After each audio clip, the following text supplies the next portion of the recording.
Hello, everyone. Welcome to another episode of the Cathy Show. I'm your host, Cathy Zhang. So today I'm going to bring you a very special interview. 23 years ago today in China, a group of some 100 million people were banned and suppressed by the Chinese Communist government overnight and quickly attracted international attention. And those are the Chinese people who practice a meditation exercise called Falun Gong. Over the past 23 years, from China to the whole world, more and more people have learned about Falun Gong. But still, some questions have been consistently lingering in people's mind. What is indeed Falun Gong, and why did the Chinese Communist government suppress Falun Gong? So today, we will approach Falun Gong through the perspective of an American journalist and try to answer these questions. So the guest I interviewed is called Ethan Gutmann. He is an author, award-winning China analyst, and investigative human rights journalist.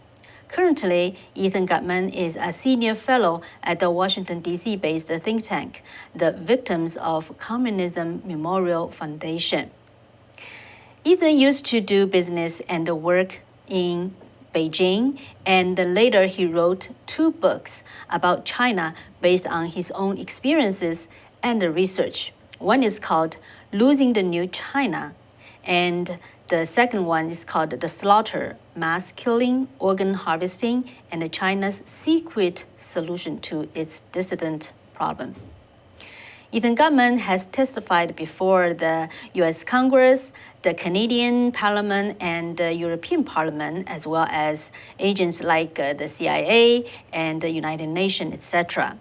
He was nominated for the Nobel Peace Prize in 2017. So before we go on with my interview with Ethan Gutmann, please remember to click like if you do like our show, and make sure you subscribe. All right, so when did Ethan Gutmann started to pay attention to Falun Gong, and for what reason? He told me it goes back to exactly 23 years ago on July 21st, 1999.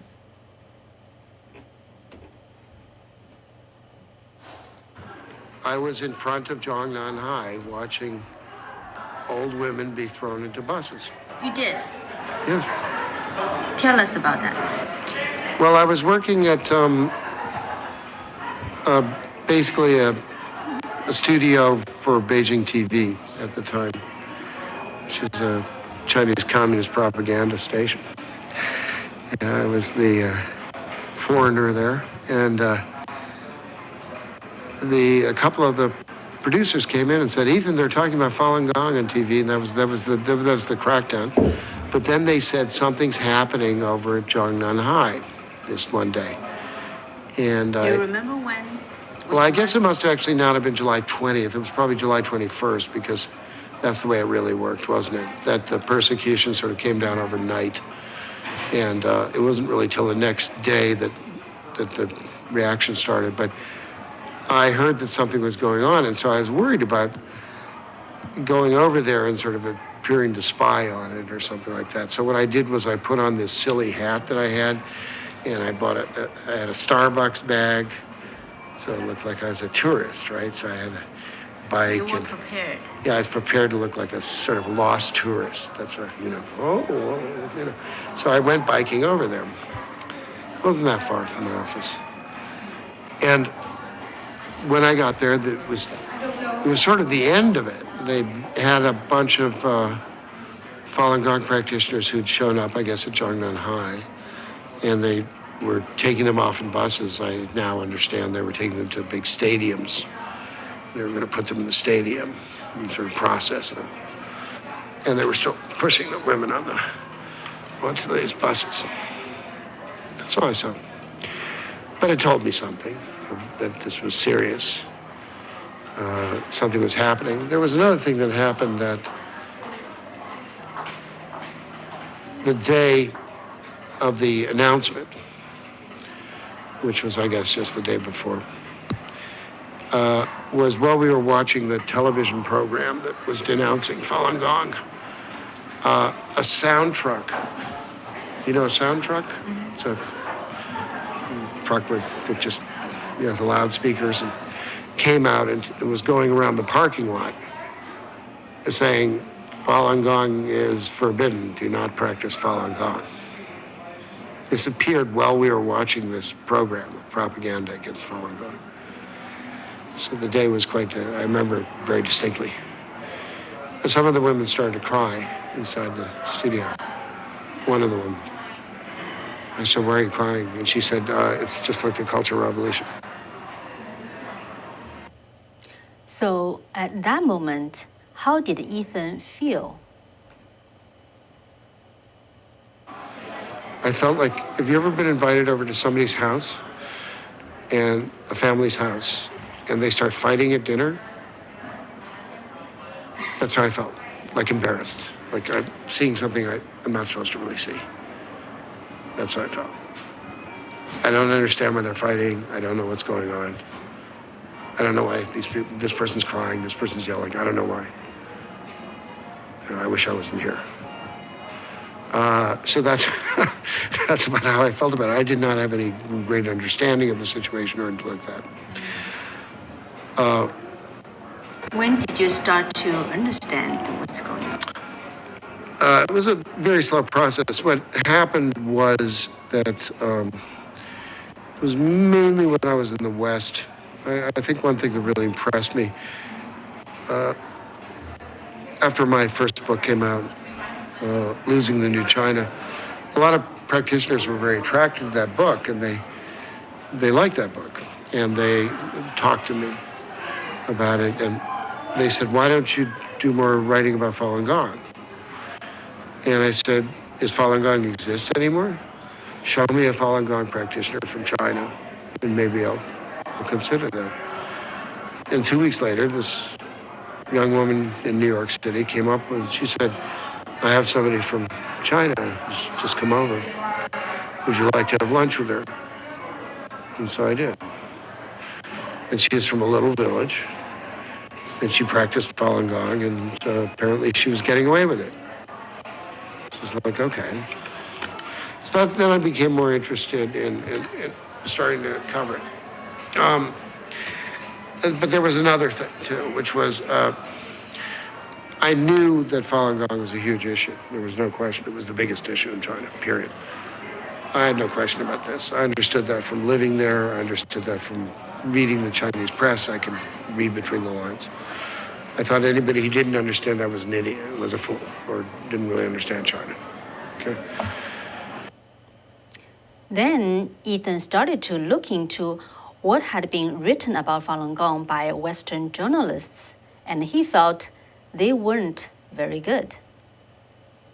Okay, they're awful books, okay? They're really bad. What gives a writer this idea that they are suddenly a guru? That they can pronounce on whether a faith is a faith or not? I think this is amazing arrogance, okay? Really, it floors me. It's like, I don't have any particular antennae that, tell me what's spiritually true or not. So what's your angle? Well, my angle was to do something very different, which was to try to write the history of the conflict between the Chinese state and Falun Gong. And to do that, the way to write that was to concentrate on people, what they did, their actions, not their words. I don't really care about words in China. People use a lot of words in China. They say a lot of things in China, okay? Chinese people say a lot of stuff, okay? And frankly, a lot of it doesn't mean that much. It's what you do that counts. It's how you handle crisis that matters. And the interesting part of the story to me was the practitioners, because they hadn't gone away. It was that basic thing that there's this woman, and she's still there, and they're still in. Somehow they've survived. And I thought it's like maybe the way Putin looks at Ukraine. They won't last a day, It's kind of like that. So that was what impressed me, and thought that became my puzzle. Okay, so how did they do this? It's almost like magic. How did they survive under this kind of toxic conditions? So I went through a lot of, was a lot of the research for my book, was just trying to figure that out. Now, if out of that a spiritual story arrives, fine. It's not really, it's not my job as a writer to proselytize, to do that. It's my job as a writer to make a person come alive, to make witnesses come alive. And why do you think the Westerners should understand such stories? Well, I think a story of a human being is always more compelling than an abstract story to most people. I really do. And I think if I have any objection to sort of the Chinese method of preparing stories, is they're usually these archetypes. They're usually perfect evil, perfect good, and that kind of thing. And it's like real people aren't like that. And real practitioners, even in my book, aren't really like that. Okay, they have successes, they have failings, they have moments of horror and terror. They have moments of joy. I mean, just really strong ones. And my job was to tell those stories, get that intensity in there as much as I could. So I had to, sometimes in the book, The Slaughter, I write from the perspective of a middle-aged woman who's running on the street because she's being pursued. And her down coat is too heavy.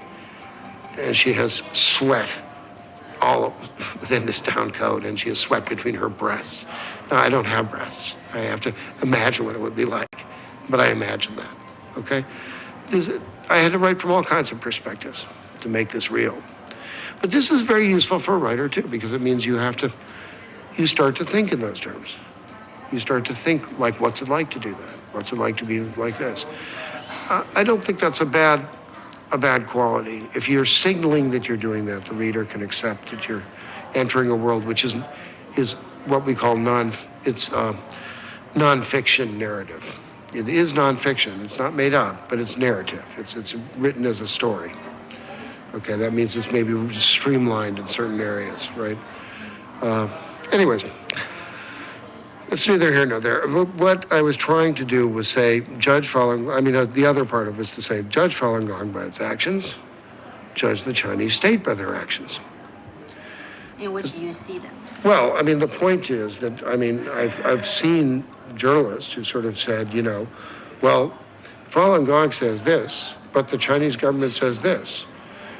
Well, would they go back to the Second World War and say, the Jews say this, but the Nazis say this? It's like, no, you wouldn't, okay? And similarly, if you read between the lines, the Chinese state is usually lying, and Falun Gong, it's not just what they say, but if you look at the evidence, the Chinese state was lying, and Falun Gong was generally telling the truth, or generally acting out a kind of truth, right? When Falun Gong said, for example, we're nonviolent, well, I looked very hard, very, very hard for cases of violence. And unless you count cutting a cord violence, I don't. Changing the TV transmission to another signal, I don't consider that. If you consider that violence, okay. I understand some Chinese people do. I don't really think that's. Change signal for what? This was in the case of the Changchun TV hijackers who changed the signals to Falun Gong programming on the television stations. To do that, they had to cut wires. They had to resplice them. What? That's violence? That's not violence, okay? All right? Blowing up a train is violence, all right? Shooting somebody in a car is violence. Knifing somebody to death in their sleep, that is violence. I could find no cases of any real violence. So that part seemed very real to me. And I was able to, I think, prove that any of those charges were false. But I didn't approach it as a court case because I think that's not my job as a writer. My job is to let people come up with their own conclusions without it being a court case, without a prosecutor and a defender. Right? But the basic, if you're asking for the conclusions, I'm not going to give you conclusions. The conclusions in the book, I really highly suggest you read it. You can get it for almost nothing now. It's in Chinese, okay? It's brilliantly translated. It's in Chinese. It's in complex characters if you like those, and simplified mainland characters if you like those. It's right out there on the web. It's free for Chinese readers, okay? English readers different. You still have to pay something, but you can find a used copy for a reasonable price. And no, I didn't even make conclusions in the book. That wasn't the intention. So Falun Gong came from China, and the persecution happened in China. So for Westerners and Americans especially, how it was understood. Ethan Gutmann admits that it did take quite some time for Americans to understand Falun Gong and the whole situation.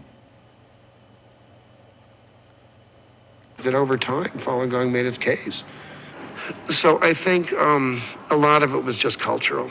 There was not a lot of cultural understanding by a lot of Falun Gong of America at the time. And I don't think that's it. There's no shame in that. But there's a learning curve. And in a way, I thought that was actually the thing that made me a little more convinced the Falun Gong were pure victims, because they did not arrive in with clearly a big political agenda.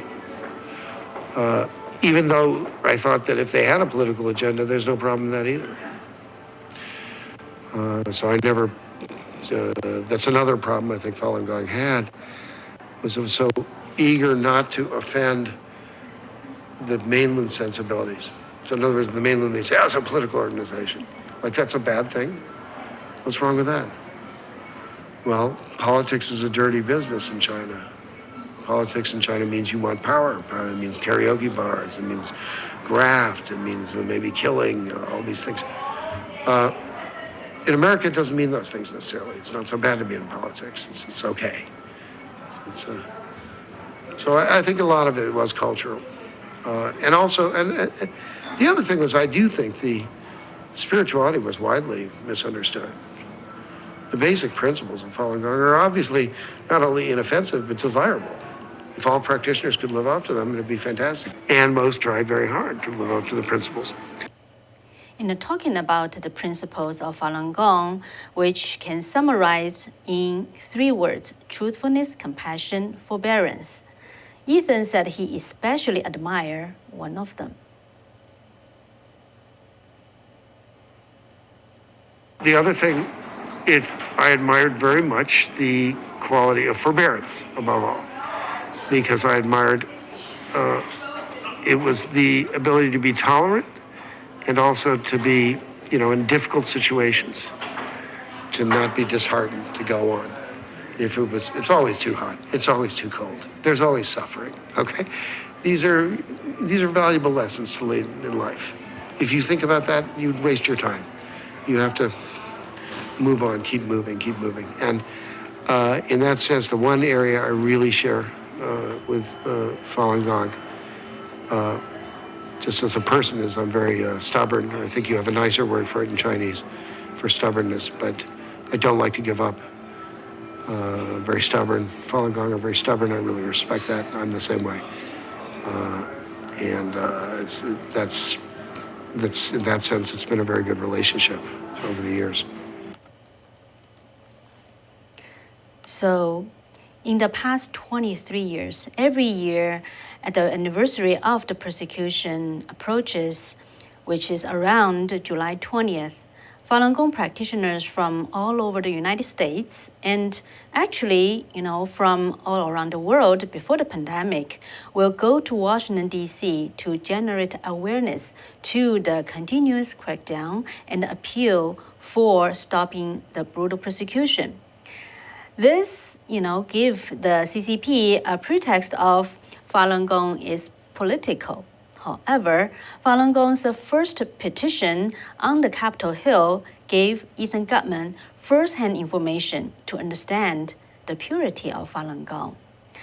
That's in the summer of 1999, after July 20th, when the CCP government started the nationwide crackdown of Falun Gong and the nationwide arrest. Some practitioners in the United States gathered in front of the Capitol Hill for the first time.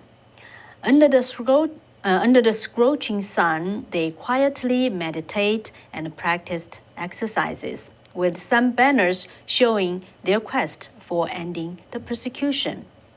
Ethan Gutmann went there to film the scene for a documentary he was working on for the late TV producer and independent filmmaker Danny Schechter, and later on it became the documentary with the title of Falun Gong, The Real Story. Ethan not only witnessed this first petition of Falun Gong practitioners in the United States, but also sort of directed an episode which he just cannot help smiling and even laughing, even though what we are talking about is a pretty serious topic. This fellow named Alan who came up, and he was very friendly. I was filming Falun Gong because they had come down to the Capitol. It was the first time they'd ever sort of demonstrated in front of the Capitol. They wouldn't even want to call it a demonstration, but that's what it looked like pretty much. They were doing the exercises and stuff like this. And Alan came up to me, and he didn't know me, and he said, you seem like you know something here, and I said, yeah, I'm working with Danny Schechter, and that's where I got these cameras from. And he said, you know something about politics? And I said, yeah, I've lived here for many years. And he said, who should I talk to in the Capitol building? And I said, well, you might want to talk to Senator Ted Kennedy. And he said, why is that? And I said, because he's Mr. Human Rights. And he said, okay, that's great. He'd heard of Ted Kennedy. Kennedys are very famous. So then he said, is there anybody else? And I said, yeah, you might want to talk to Jesse Helms, Senator Jesse Helms. And he said, who's he? And I said, he's a very right-wing Republican. He's Mr. Religious Freedom. I said, just talking to him is really scary for Beijing. They fear him, okay, because he's so tough. And he said, okay, great, thanks. And I said, listen, can I just do a kind of TV thing and shoot, have a little interview with you, stand-up interview while you're getting ready to go in the Capitol there? And he said, okay. So he stood up there, he's got his suit, and we mic him up, put the mics inside, and I've got the Capitol right over his shoulder perfectly. And I said, okay, so who are you going to talk to in there? And he says, Jessica Helms. And I go, oh my God. I just couldn't help it. I started laughing. And, I said, I'm sorry. It's like, I don't mean to laugh. It's just, you guys aren't that, experienced with this, right? And he said, he just turned kind of white. And he said, no, we're not experienced with this. I've never done anything like this before. I'm a computer programmer. I just flew in to see what I can do because people are dying in Beijing. I'm a software engineer. I flew in yesterday and trying to help out the situation in China because a lot of people are suffering and serious, severe infringement of human rights. A lot of people are arrested, detained. I wish American people, including American senators and congressmen, can understand us more. It was a great answer. It was so authentic. It was so strong. And I said, that's fantastic. Great. This is really good. Thank you so much. It was the opposite. Exactly when Beijing was saying, oh, this is fake. This is American creation. This is, some political scheme. These people are revolutionaries or something. And you have this guy, Jesse Helms is. I mean, it's really cute, right? And then comes back with that answer, which you could not have faked. You could not have faked that. I mean, he said that so perfectly and he was so, this combination of embarrassment and anger can be so powerful sometimes, right? It can be so compelling. And, no, they were actually true victims coming in. And I've talked to other people about those days. That was a whole part of the book I never wrote. There's 2 chapters that I just ended up throwing away. One was called The American Wilderness. That was about Falun Gong trying to make it the beginnings of the West. And the other was called The West's Awake. And that was about when Falun Gong was really building media and, constructing this vast dissident media, which had not even existed before, right? Which so many people have become so dependent on, right? So I think, when I look at that, I thought what Falun Gong achieved was rather impressive, and that's my personal opinion, that it was very impressive under these terrible, terrible conditions. So I would have to say that's been a great moment of my life and a defining moment of my life, has been working on this struggle. And I'm just very sorry that it's not over. And I'm very sorry that we can't bring these heroes back to life, because there were so many. And all I can do is, the best I can do is try to bring them back to life in a book temporarily. But that's the best we can do.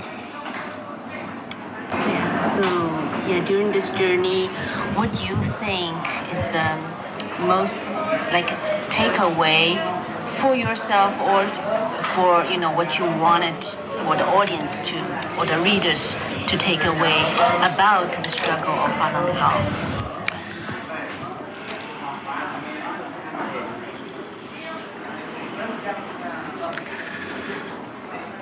I wanted them to understand that deliverance, or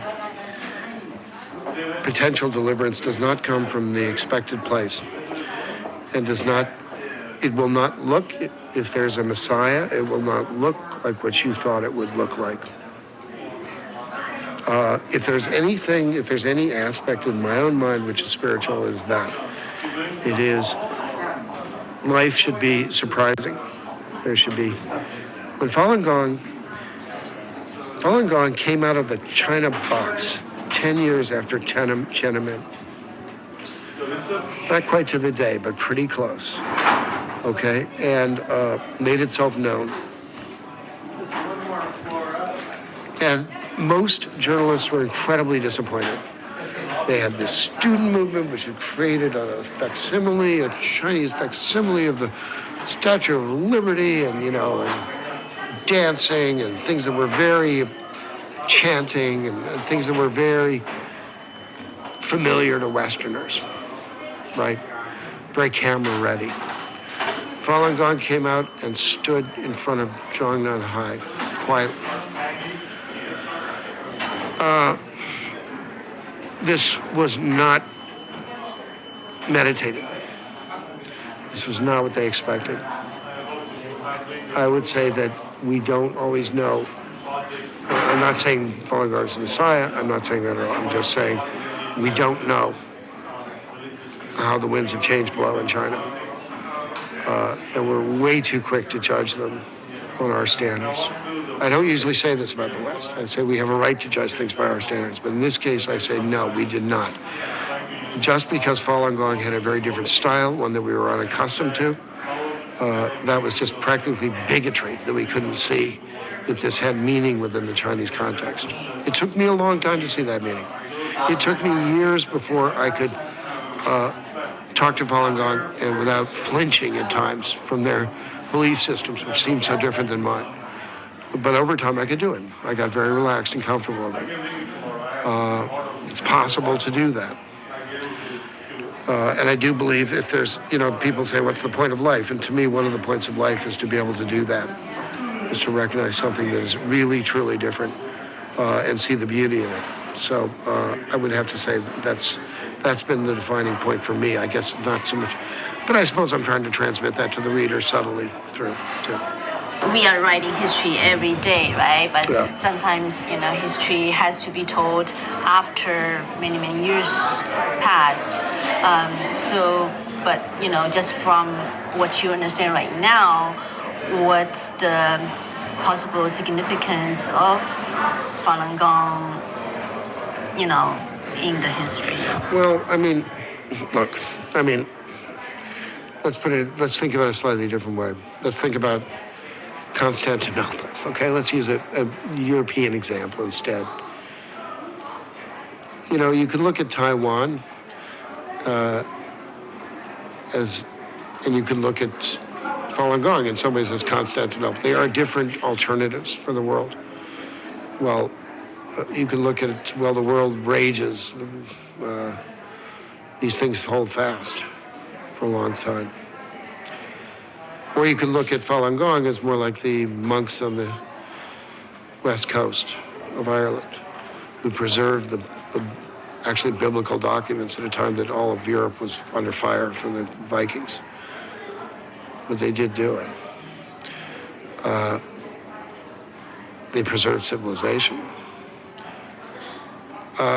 There is aspects of Falun Gong which clearly do go deep into the Chinese psyche, into some very, very ancient past, a different way of thinking, feeling things even, that obviously needs to be preserved. It's very clear it needs to be preserved. It's now whether or not it can ever take off again and sort of, I have no understanding about that, and I would not make any predictions about that. But clearly something terrible has happened with the Chinese communism. Something terrible has happened to China. One of the reasons you could sense that was their response to Falun Gong. It was never just about, this group is too big. It wasn't just about that. It was about the fact that this group was espousing principles which went contrary to the vision of a new and powerful China that the Communist Party thinks China is supposed to be. So truth doesn't belong in that new, powerful communist China. Compassion obviously doesn't belong in it. And forbearance is for others, is for the weaklings. That's for the nations we conquer. They have to tolerate. They have to put up with these things, not us. They looked at Falun Gong and saw it as feminine and weak and, fragile and all these things. Strangely enough, Falun Gong was able to show that it had an inner strength, and clearly certainly within the people who resisted. But I think it's that's a conflict that's going to be possibly around for a long time. But I don't make predictions. I've been wrong too many times to make predictions. So can't say. It's very important that Falun Gong has survived, that it survives in a real way. It's very important to keep memory alive of people who've gone before. So I hope I've been in a little bit a part of that. So.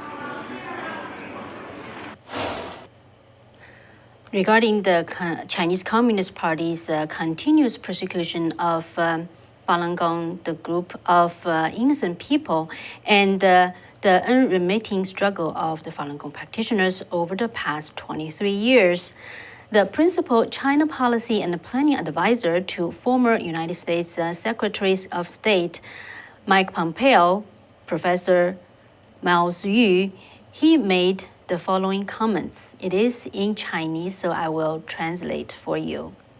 So, Professor Mao Zhu said, in a person's life, 23 years is not a very short period of time.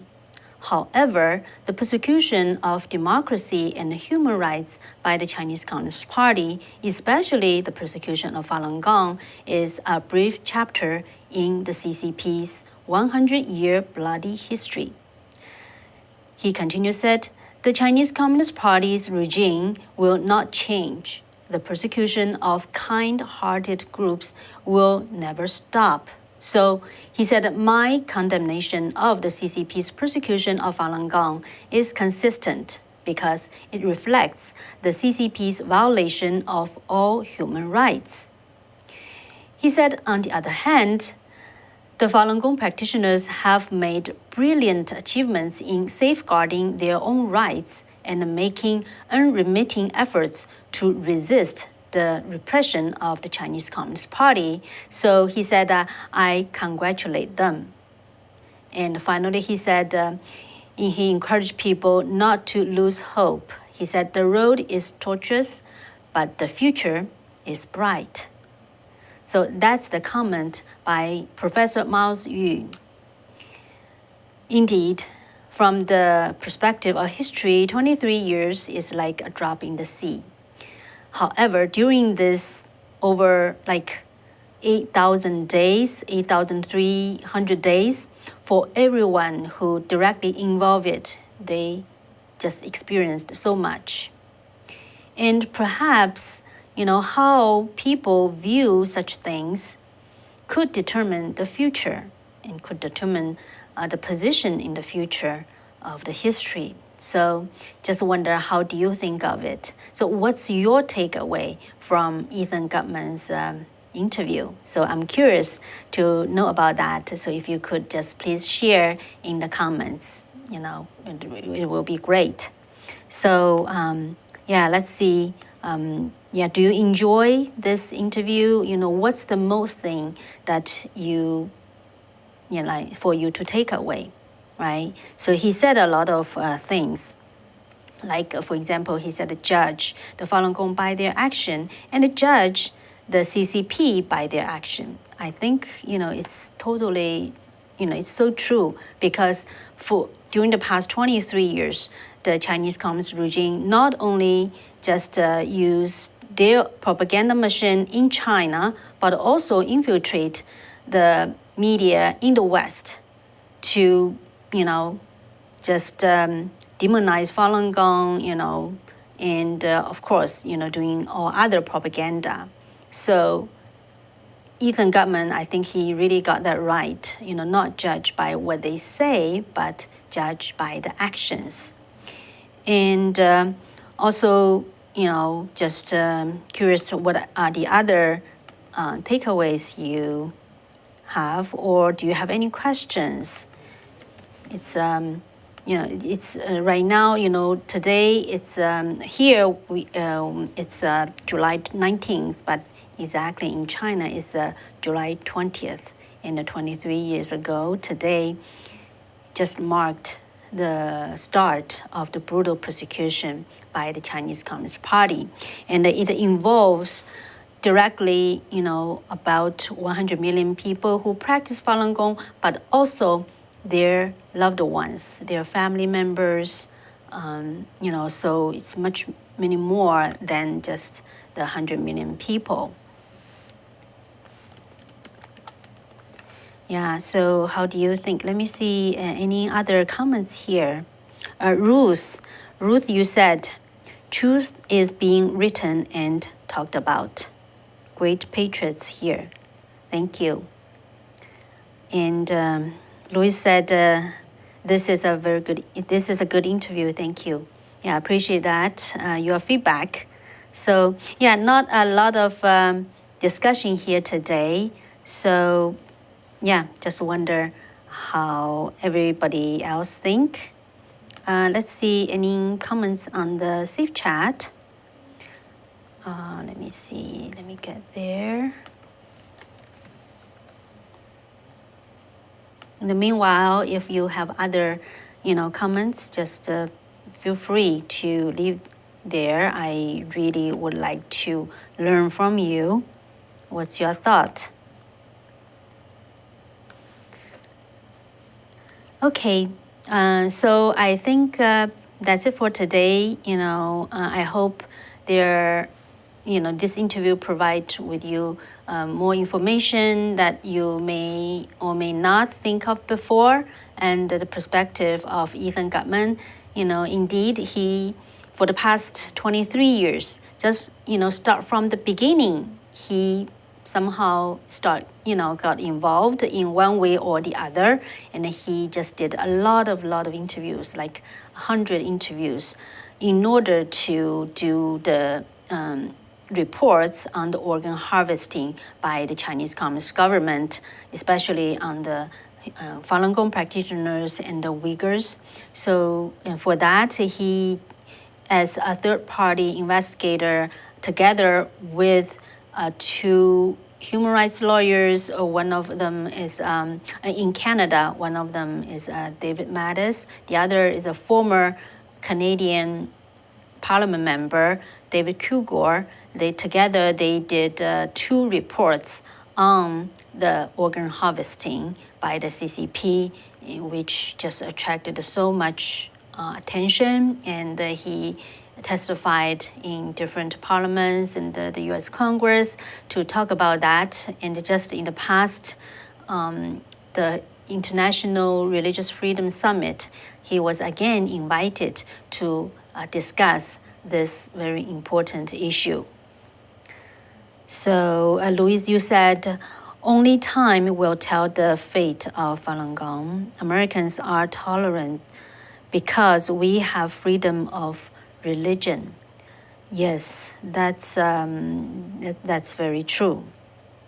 So, yeah, time will tell, and it's just a lot of Falun Gong practitioners, why they every year actually continuously they come out to appeal to the public, especially here in the United States, where we have the freedom of religion, freedom of belief, and freedom of press, because they do have loved ones and even some people they don't know in China, but being persecuted, losing life, and any voice from the free land like the United States would help to stop the persecution, as early as possible, to just so that less people will lose life and more people can enjoy the freedom of belief and the freedom of assembly, the freedom,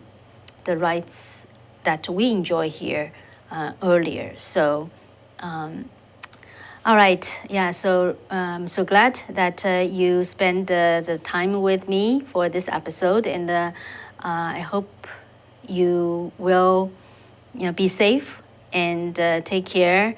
We'll see you in another show. All right, so good night. Bye-bye.